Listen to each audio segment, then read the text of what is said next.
Microsoft Excel के इस video में हम सीखेंगे customer invoice and payment tracker create करना। इस पेमेंट ट्रैकर में केवल इनवॉइस डिटेल्स एंटर होंगी, अन्य सभी डिटेल्स ऑटोमेटिकली अपडेट हो जाएंगी। इनवॉइस नंबर एंटर करेंगे, इनवॉइस डेट एंटर करेंगे। कस्टमर नेम्स के लिए यहाँ पर ड्रॉप डाउन लिस्ट है जिसमें से कस्टमर नेम्स सेलेक्ट करेंगे। इनवॉइस अमाउंट मेंशन करेंगे, सपोज 5000। ये आप देख सकते हैं नंबर ऑफ डेज यहाँ पर ऑटोमेटिकली रिफ्लेक्ट हो गया है। ओवरड्यू डेट यहाँ पर ऑटोमेटिकली रिफ्लेक्ट हो गई है क्योंकि कोई भी अमाउंट यहाँ पर पे नहीं किया गया है, तो बैलेंस अमाउंट यहाँ पर दिख रहा है 5000 और लास्ट में स्टेटस ऑफ इनवॉइस है अनपेड। अब सपोज यहाँ पर इस इनवॉइस में से पार्शियल पेमेंट कर देते हैं, यहाँ पर 2000 एंटर करेंगे तो आप देखेंगे यहाँ पर स्टेटस अब हो गया है पार्शियली पेड। और यहाँ पर जो अमाउंट हमें रिसीव हुआ है उसका डेट भी यदि मेंशन करेंगे, सपोज ये रिसीव हुआ है हमें 5 जुलाई को, एंटर करेंगे तो यहाँ पर number of days taken for payment भी कैलकुलेट हो जाएगा, यानी पेमेंट करने में कस्टमर को कितने दिन लगे। अब यहाँ से इसको हम अनपेड कर देते हैं, ये डेट भी यहाँ से हम डिलीट कर देंगे और जो इनवॉइस डेट है सपोज हम इसको मई का कर देते हैं, तो 6 की जगह हम इसको करेंगे 5th मंथ का, एंटर करेंगे तो आप देख सकते हैं अब यहाँ पर स्टेटस ऑफ इनवॉइस आ गया है ओवरड्यू और ओवरड्यू डेट यहाँ पर कैलकुलेट हो गई है। तो चलिए इस टेम्पलेट को स्टेप बाय स्टेप क्रिएट करना सीखते हैं। तो यहाँ पर हमने एक्सेल की एक नई वर्कशीट ओपन कर ली है। सबसे पहले हम हेडर्स टाइप करेंगे, तो यहाँ पर B6 सेल से हम हेडर्स टाइप करेंगे। सभी हेडर नेम्स हमने यहाँ पर टाइप कर लिए हैं। अब इस रो को यहाँ से सिलेक्ट करेंगे और रो हाइट इंक्रीज करेंगे, तो यहाँ तक हम इसको कर लेंगे। रो को सिलेक्टेड ही रहने देंगे, यहाँ से सेंटर में अलाइन करेंगे और यहाँ से मिडिल में अलाइन करेंगे। बोल्ड करेंगे, यहाँ रैप टेक्स्ट पर क्लिक करेंगे। अब इन सेल्स को सिलेक्ट करेंगे और यहाँ से बैकग्राउंड कलर फिल करेंगे लाइट ग्रे। कॉलम ए की विड्थ कम करेंगे थोड़ा। अब यहाँ पर इनवॉइस नंबर और डेट्स टाइप कर लेंगे। कुछ कस्टमर्स की डिटेल्स हमें यहाँ पर एंटर करनी है समझाने के लिए। यहाँ पर हमने इनवॉइस नंबर और डेट टाइप कर ली हैं क्विकली। कस्टमर नेम्स के लिए यहाँ पर ड्रॉप डाउन लिस्ट क्रिएट करेंगे। इसके लिए यहाँ शीट 2 पर पहले से ही हमने कस्टमर डिटेल्स बनाई हुई हैं जिसमें केवल 2 कॉलम है। फर्स्ट कॉलम है कस्टमर नेम्स के लिए और सेकेंड कॉलम है क्रेडिट साइड के लिए। ठीक इसी तरह का टेबल आप कस्टमर वाइज बना लेंगे। इस टेबल को टेबल फॉर्मेट में कन्वर्ट कर लेंगे, तो टेबल में कहीं भी क्लिक करेंगे और कीबोर्ड से Ctrl+T प्रेस करेंगे। यहाँ से ओके करेंगे तो ये टेबल फॉर्मेट में कन्वर्ट हो जाएगा। यहाँ फिल्टर बटन वाले चेकबॉक्स को अनचेक करेंगे तो फिल्टर रिमूव हो जाएगा और यहाँ से आप टेबल स्टाइल को भी क्लियर कर सकते हैं।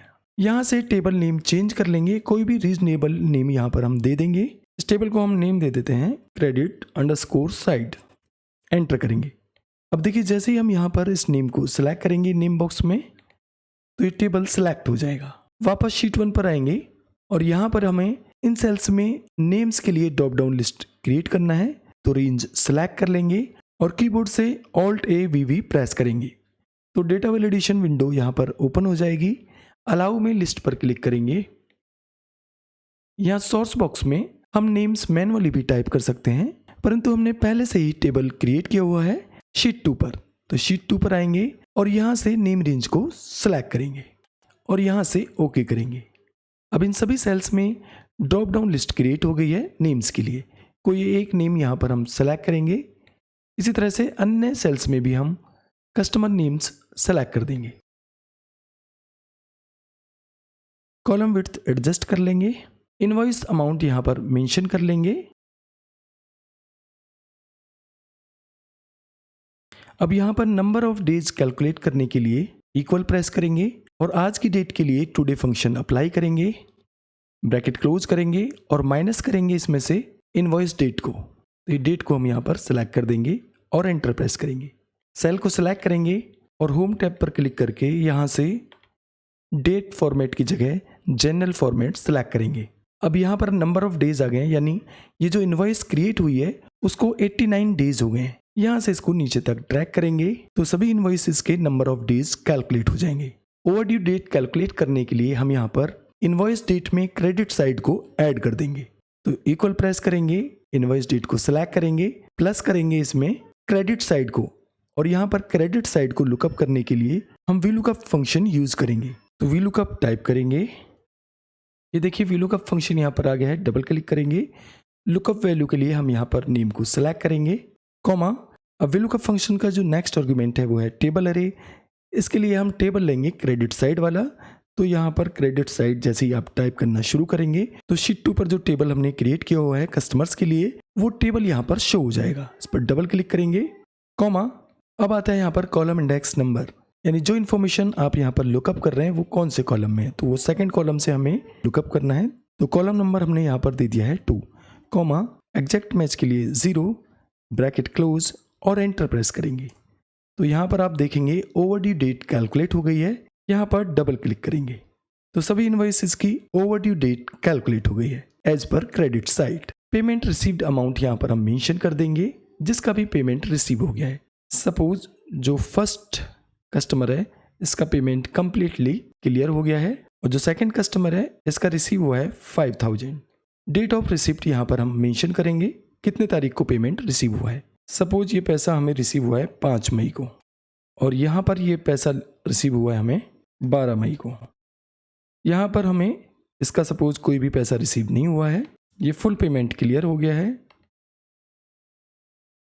ये फुल पेमेंट यहाँ पर क्लियर हो गया है, पार्शियल पेमेंट रिसीव हुआ है, और यहाँ पर हमें कोई भी पेमेंट रिसीव नहीं हुआ है। अब यहाँ बैलेंस अमाउंट के लिए हम जो पेमेंट हमें रिसीव हो गया है उसमें से माइनस करेंगे इनवॉइस अमाउंट को। तो इक्वल प्रेस करेंगे, पेमेंट रिसीव्ड अमाउंट वाली सेल को सिलेक्ट करेंगे, माइनस करेंगे इनवॉइस अमाउंट वाली सेल को, और एंटर प्रेस करेंगे। यहाँ पर डबल क्लिक करेंगे तो यहाँ पर बैलेंस कैलकुलेट हो जाएगा। अब यहाँ पर days taken for payment calculate करेंगे, यानी जो इनवॉइस अमाउंट है उसको क्लियर करने में कस्टमर को कितना टाइम लगा। तो इक्वल प्रेस करेंगे, डेट ऑफ रिसिप्ट को सिलेक्ट करेंगे, माइनस डेट ऑफ इनवॉइस को सिलेक्ट करेंगे, और एंटर प्रेस करेंगे। तो यहाँ पर डेज टेकन फॉर पेमेंट लगा 34। यहाँ से इसको नीचे तक ड्रैग करेंगे। अब यहाँ पर आप देखेंगे जहाँ पर भी डेट्स नहीं है वहाँ पर इस तरह के नंबर्स दिख रहे हैं, ये एक्चुअली डेट वैल्यूज हैं। इसके लिए हम यहाँ पर फंक्शन को विजिबल करेंगे F2 प्रेस करके, और फंक्शन से पहले हम यहाँ पर इफ फंक्शन अप्लाई करेंगे, इफ, और इस सेल को सिलेक्ट करेंगे डेट ऑफ रिसिप्ट वाली सेल को। यदि ये सेल बराबर है ब्लैंक के तो इक्वल टू, और ब्लैंक के लिए 2 बार डबल कोट, कॉमा, तो सेल ब्लैंक हो जाए, फिर से 2 बार डबल कोट, कॉमा, अन्यथा ये फंक्शन अप्लाई हो जाए। अब ब्रैकेट क्लोज करेंगे और एंटर प्रेस करेंगे। यहाँ पर डबल क्लिक करेंगे। अब इस सेल में हम स्टेटस ऑफ इनवॉइस कैलकुलेट करेंगे। इसके लिए हम इस सेल में फंक्शन अप्लाई करेंगे। बहुत ही सिंपल फंक्शन है, इक्वल इफ टाइप करेंगे, ये देखिए फंक्शन यहाँ पर आ गया है। लॉजिकल टेस्ट में हम यहाँ पर इस सेल को सिलेक्ट करेंगे, पेमेंट रिसीव्ड अमाउंट वाली सेल को ग्रेटर देन और इक्वल टू प्रेस करेंगे, और ये इनवॉइस अमाउंट वाली सेल को सिलेक्ट करेंगे। यानी कंडीशन यहाँ पर चेक करेंगे कि पेमेंट रिसीव्ड अमाउंट वाली सेल की वैल्यू क्या इनवॉइस अमाउंट के बराबर या उससे ज़्यादा है, और अगर ऐसा है तो यहाँ पर सेल में लिखा जाए पेड, कॉमा, दूसरी इफ कंडीशन अप्लाई करेंगे। इफ दूसरी कंडीशन हम यहाँ पर चेक करेंगे कि ये जो पेमेंट रिसीव्ड अमाउंट वाली सेल है क्या इसकी वैल्यू 0 के बराबर है, तो इक्वल टू 0, कॉमा, फिर से इफ कंडीशन चेक करेंगे, और ये ओवरड्यू डेट वाली सेल को सिलेक्ट करेंगे कि क्या जो ओवरड्यू डेट वाली सेल है इसमें जो डेट है वो आज की डेट से कम है, तो लेस देन, और आज की डेट के लिए टुडे फंक्शन अप्लाई करेंगे, ब्रैकेट क्लोज करेंगे।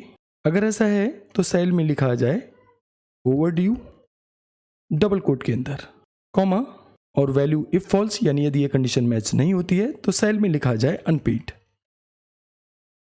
ब्रैकेट क्लोज करेंगे, कॉमा। अब यहां पर डबल कोटेशन के अंदर टाइप कर देंगे partially paid, value if false के लिए, डबल कोटेशन क्लोज, और 2 बार ब्रैकेट क्लोज करेंगे, एंटर प्रेस करेंगे। तो यहां पर आप देख सकते हैं स्टेटस आ गया है पेड, क्योंकि इस इनवॉइस का पेमेंट क्लियर हो गया है। अब यहां से इसको नीचे तक ड्रैग करेंगे तो सभी इनवॉइसेस का स्टेटस यहां पर अपडेट हो जाएगा। ये आप देख सकते हैं लास्ट में जो इनवॉइस है वो जून मंथ में क्रिएट हुई है, उसकी ओवरड्यू डेट अभी यहाँ पर आई नहीं है, तो इसलिए यहाँ पर लिखा है अनपेड। यदि ओवरड्यू डेट यहाँ पर आज की डेट से पहले की होती तो यहाँ पर लिखा आ जाता ओवरड्यू। अब इन सेल्स को सिलेक्ट करेंगे और कंडीशनल फॉर्मेटिंग पर क्लिक करेंगे, हाईलाइट सेल्स रूल्स पर क्लिक करेंगे और इक्वल टू पर क्लिक करेंगे और यहाँ पर टाइप करेंगे पेड। पेड के लिए यहाँ से हम इस फॉर्मेटिंग को अप्लाई करेंगे, green fill with dark green text, और यहाँ से ओके करेंगे। फिर से कंडीशनल फॉर्मेटिंग पर जाएंगे, इक्वल टू पर क्लिक करेंगे और यहाँ पर टाइप करेंगे ओवरड्यू और इसको यहाँ पर light red fill with dark red text पर ही रहने देंगे, यहाँ से ओके करेंगे। वापस से कंडीशनल फॉर्मेटिंग पर क्लिक करेंगे, हाईलाइट सेल्स रूल्स पर क्लिक करेंगे और इक्वल टू पर क्लिक करेंगे और इस बार कंडीशन सेट करेंगे हम पार्शियली पेड के लिए। तो यहाँ पर पार्शियली पेड टाइप करेंगे और यहाँ से फॉर्मेटिंग सिलेक्ट करेंगे येलो और यहाँ से ओके करेंगे। अनपेड वाली सेल को हम वाइट ही रहने देंगे। तो सभी के लिए यहाँ पर कंडीशनल फॉर्मेटिंग अप्लाई कर दी है, सेल कलर चेंज होते रहेगा। सपोज यहाँ पर कुछ पेमेंट इसमें से रिसीव हो जाता है तो आप देखेंगे यहाँ पर अब आ गया है पार्शियली पेड और सेल कलर चेंज हो गया है। अब इन रेंज को हम सिलेक्ट करेंगे और टेबल फॉर्मेट में कन्वर्ट करने के लिए कीबोर्ड से कंट्रोल टी प्रेस करेंगे और यहाँ से ओके करेंगे। तो ये रेंज टेबल फॉर्मेट में कन्वर्ट हो जाएंगी। यहाँ इस ड्रॉप डाउन पर क्लिक करेंगे और यहाँ क्लियर पर क्लिक करके टेबल डिजाइन को क्लियर करेंगे। फिल्टर रिमूव करने के लिए यहाँ से फिल्टर बटन को अनचेक करेंगे तो फिल्टर भी यहाँ से रिमूव हो जाएगा। अब यहाँ पर इस सेल को हम सिलेक्ट करेंगे और इसमें टाइप करेंगे ओवरड्यू। यहाँ पर टाइप करेंगे अनपेड, पार्शियली पेड और लास्ट में पेड। सेल्स को सिलेक्ट करेंगे और यहाँ फिल कलर पर जाकर बैकग्राउंड कलर फिल करेंगे, बोल्ड करेंगे। इन सेल्स को सिलेक्ट करेंगे, यहाँ फिल पर क्लिक करेंगे और इस सेल को सिलेक्ट करेंगे। यहाँ से फ़ॉन्ट साइज इंक्रीज करेंगे, फ़ॉन्ट लेंगे हम यहाँ पर इम्पैक्ट, सेंटर में अलाइन करेंगे, मिडिल में अलाइन करेंगे। इन सेल्स को हम सेलेक्ट करेंगे और मर्ज एंड सेंटर पर जाकर मर्ज करेंगे, बैकग्राउंड कलर फिल करेंगे और उसमें टाइप करेंगे बैलेंस। इन सेल्स को सिलेक्ट करेंगे, मर्ज एंड सेंटर पर जाकर मर्ज करेंगे और यहाँ से कलर फिल करेंगे, ये इसको बोल्ड करेंगे। अब इन दोनों सेल्स को सिलेक्ट करेंगे, कंट्रोल सी द्वारा कॉपी करेंगे और यहाँ पर कंट्रोल वी द्वारा पेस्ट करेंगे और यहाँ पर टाइप कर देंगे टोटल पेड। अब डेट्स वाले सभी कॉलम्स को सिलेक्ट करेंगे, इस कॉलम को सिलेक्ट किया, कंट्रोल होल्ड करके रखेंगे और सभी डेट्स वाले कॉलम्स को सिलेक्ट करेंगे और कंट्रोल 1 प्रेस करेंगे कीबोर्ड से। तो यहाँ पर फॉर्मेट सेल्स विंडो ओपन होगी, कस्टम पर क्लिक करेंगे और यहाँ से डेट फॉर्मेट हम चेंज करेंगे। ये डेट फॉर्मेट हम यहाँ पर लेंगे और यहाँ से ओके करेंगे। तो सभी सेल्स में डेट फॉर्मेट अप्लाई हो गया है। अब यहाँ से इन कॉलम्स को सिलेक्ट करेंगे और सबकी कॉलम विड्थ इक्वल करेंगे। तो किसी एक कॉलम की विड्थ को इक्वल करेंगे तो सभी कॉलम्स की विड्थ यहाँ पर इक्वल हो जाएगी। डेट वाले कॉलम को सेंटर में अलाइन करेंगे, इनवॉइस नंबर वाले कॉलम को भी सेंटर में अलाइन करेंगे और कॉलम विड्थ कम करेंगे। अब इसी तरह से इस कॉलम को सिलेक्ट करेंगे, अमाउंट वाले कॉलम को, और इसको सिलेक्ट करेंगे और दोनों कॉलम की विड्थ को कम करेंगे। यहाँ से इन दोनों कॉलम्स की विड्थ को भी कम करेंगे और इस कॉलम की विड्थ को भी कम करेंगे। स्टेटस ऑफ इनवॉइस वाले कॉलम की विड्थ को इंक्रीज करेंगे। एनओडी वाले कॉलम को और इस कॉलम को सेंटर में अलाइन करेंगे। अमाउंट वाले सभी कॉलम्स को सिलेक्ट करेंगे और यहाँ से कॉमा स्टाइल में करेंगे। अब इन रेंज को सिलेक्ट करेंगे, कंट्रोल 1 प्रेस करेंगे और यहाँ बॉर्डर पर क्लिक करेंगे। यहाँ से बॉर्डर कलर चूज करेंगे, यहाँ आउटलाइन इनसाइड को सिलेक्ट करेंगे और यहाँ से ओके करेंगे तो बॉर्डर अप्लाई हो जाएगा। व्यू टैब पर जाकर ग्रिड लाइंस को अनचेक करेंगे तो सेल ग्रिड लाइंस रिमूव हो जाएंगी। अब ये फर्स्ट रो की हाइट को थोड़ा इंक्रीज करेंगे और कलर यहाँ पर फिल करेंगे सेम और सेल में टाइप करेंगे customer invoice and payment tracker. Cell को सिलेक्ट करेंगे, फ़ॉन्ट साइज इंक्रीज करेंगे और यहाँ से फ़ॉन्ट करेंगे वाइट और बोल्ड करेंगे। अब यहाँ पर देखिए ये जो आइकन बना हुआ है, यहाँ से इसको नीचे की तरफ ड्रैग करेंगे। जहाँ तक भी फॉर्मेट आपको रखना है वहाँ तक इसको ड्रैग कर लेंगे तो फॉर्मेट नीचे की तरफ ड्रैग हो जाएगा, ये आप देख सकते हैं। अब यहाँ पर देखिए जहाँ तक डेटा है वहाँ तक तो ठीक है, उसके नीचे भी डेट्स दिख रही हैं और यहाँ पर एरर दिख रहा है। तो इसको भी कैसे फिक्स करेंगे, F2 प्रेस करके फंक्शन विजिबल करेंगे और यहाँ से इफ फंक्शन अप्लाई करेंगे, इफ, और इस सेल को सिलेक्ट करेंगे, डेट वाली सेल को। कंडीशन यहाँ पर ये रहेगी कि यदि ये डेट वाली सेल बराबर है ब्लैंक के तो ब्लैंक आ जाए, अदरवाइज ये फंक्शन अप्लाई हो जाए। अब ब्रैकेट क्लोज करेंगे और एंटर प्रेस करेंगे तो आप देख सकते हैं आगे की सेल्स ब्लैंक हो गई हैं। ओवरड्यू डेट में भी सेम करेंगे, फंक्शन विजिबल करेंगे F2 प्रेस करके। इस फंक्शन से पहले हम इफ एरर फंक्शन अप्लाई कर देंगे। इफ एरर, सेल के लास्ट में कॉमा और ब्लैंक के लिए 2 बार डबल कोटेशन, ब्रैकेट क्लोज और एंटर। तो ये एरर भी यहाँ पर फिक्स हो गया है। अब यहाँ पर देखिए नीचे की सेल्स में पेड लिखा आ रहा है, इसको भी फिक्स करेंगे। तो यहाँ पर ये फॉर्मूला बार में आप देखेंगे, इफ कंडीशन अप्लाई करेंगे, इफ यदि ये पेमेंट वाली सेल, ये वाली बराबर है ब्लैंक के तो सेल ब्लैंक हो जाए, अदरवाइज ये फंक्शन अप्लाई हो जाए। ब्रैकेट क्लोज और एंटर प्रेस करेंगे तो आप देख सकते हैं नीचे की सेल्स में अब पेड लिखा हुआ यहाँ पर नहीं दिख रहा है। अब इजीली आप नई इनवॉइसेस के लिए एंट्री कर सकते हैं। डेट मेंशन करेंगे, कस्टमर नेम सेलेक्ट कर लेंगे ड्रॉप डाउन से, अमाउंट यहाँ पर मेंशन करेंगे, एनओडी ऑटोमेटिकली आ गया है, ओवरड्यू ऑटोमेटिकली आ गया है। सपोज यहाँ पर पेमेंट कर दिया गया है 3000, तो लास्ट में लिखा आ गया है पार्शली पेड। और यदि यहाँ पर हम डेट भी टाइप कर देंगे, सपोज आज का डेट हम यहाँ पर टाइप कर देते हैं और एंटर करते हैं तो यहाँ पर number of days taken for payment भी कैलकुलेट हो जाएगा। अब ये समरी यहाँ पर ऑटोमेट कर देंगे इसको भी, तो इक्वल प्रेस करेंगे, इसमें काउंट इफ फंक्शन अप्लाई करेंगे, काउंट इफ, और ये कॉलम को सिलेक्ट करेंगे, स्टेटस ऑफ इनवॉइस वाले कॉलम को। यहाँ पर हम काउंट कर रहे हैं ओवरड्यू, तो कॉमा और ये ओवरड्यू वाली सेल को सिलेक्ट करेंगे, ब्रैकेट क्लोज और एंटर प्रेस करेंगे। सेल डेट फॉर्मेट में आ गई है, इसको जनरल फॉर्मेट में करेंगे यहाँ से, और फॉन्ट कलर यहाँ से चेंज कर लेंगे। अब यहाँ से फंक्शन कंट्रोल C द्वारा कॉपी करेंगे, कंट्रोल V द्वारा यहाँ पर पेस्ट करेंगे, यहाँ पर पेस्ट करेंगे और यहाँ पर पेस्ट करेंगे तो समरी यहाँ पर कैलकुलेट हो जाएगी।